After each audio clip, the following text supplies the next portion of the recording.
I'm Nancy Norman with Joy of Life, and this is your weekly wisdom. The Christmas lights are still shining brightly. The wreaths are hanging colorfully on many of the doors.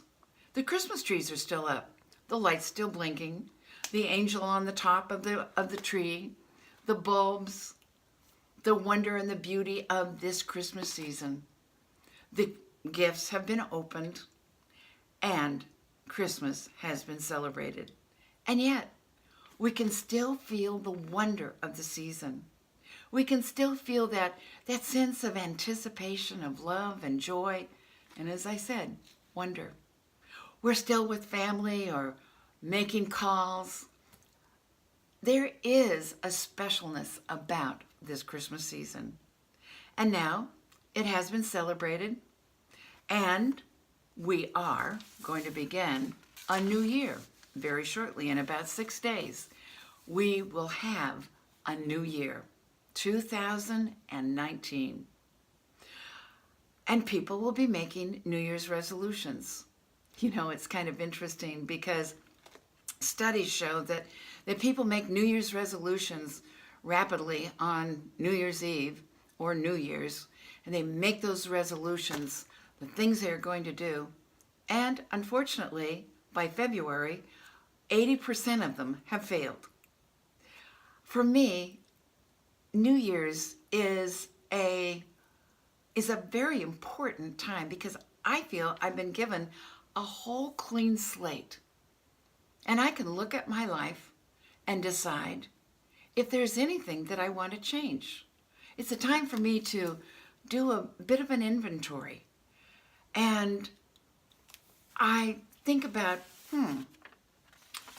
how do I want to experience this new year? So I don't write my intentions down in one day. It's a process for me. And I'd like to share that process with you. I start, like right about now, with a gratitude list. I have a notebook, and I put 2018 gratitude. And I spend a couple days thinking of all the things that I have to be grateful for. All the wonderful things. And maybe some good things came out of areas that didn't feel so hot in 2018. But there's good in it. There's good in it. And when we begin to look and see the good that has come into our lives, we can list it, and we can see the good that has happened in our lives. So I start with a grateful list and write down all the things that I'm grateful for and have been grateful for in 2018. It's a wonderful process, and this is the first step. I want to share something with you, a little story that I received from Reverend Christopher Chenoweth from Positive Christianity. He sent this out, and I saved it because I thought it was such a great little story. A newly arrived soul in heaven was met by St. Peter. The saint toured the soul around heaven. Both of them walked side by side inside a large workroom filled with angels. St. Peter stopped in front of the first section and said, "This is the receiving section. Here, all the petitions to God said in prayer are received." The soul looked at the section, and it was terribly busy. So many angels sorting out petitions written on lots and lots of paper sheets from all the people of the world. They walked again until they reached the second section.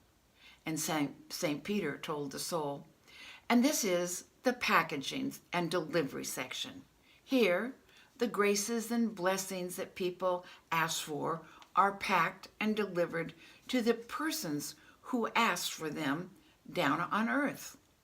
The soul saw how busy it was. There were so many angels working in that room. Since so many blessings were being packed and delivered to earth, they were busy, busy, busy. Finally, at the furthest part of the room, the soul stopped at the last station. To the surprise of the soul, there was a little angel And he stayed there by the desk, idly doing nothing. And this, said St. Peter, is the acknowledging section. And he went on to say, how is it that there is no work here? Well, St. Peter said, that's the sad thing. After the people receive the blessings they ask for, very, very few send their acknowledgments. How does one acknowledge God's blessing? Asked the soul. Well, simple, St. Peter answered. Just say, thank you, God. Thank you, God, for giving me the chance. If you have food in the refrigerator, clothes on your back, a roof over your head, and a place to sleep, you are richer than 75% of this world. If you have money in the bank, in your wallet, and change in a dish someplace, you are among the top 8% of the world's wealthy. If you woke up this morning with more health than illness, you're more blessed than the million who will not survive this week. If you have never experienced the danger of battle, the loneliness of imprisonment, the agony of torture, or the pangs of starvation, you are ahead of 5 million people in the world. If you can attend a church without fear or harassment, rest, torture, or death, then you are more blessed than 3 billion people in the world. If your parents are still alive and still married, you're very rare. If you hold up your head with a smile on your face and are truly grateful, you are blessed because the majority can, but most don't. If you can hold somebody's hand, hug them, or even touch them on the shoulder, you're blessed because you can offer the healing touch. If you can read this message, you just received a blessing. You are more blessed than over 2 billion people in the world that cannot read at all. So I invite you to join me in this 2-session process of starting the new year, the new wonderful year. I invite you to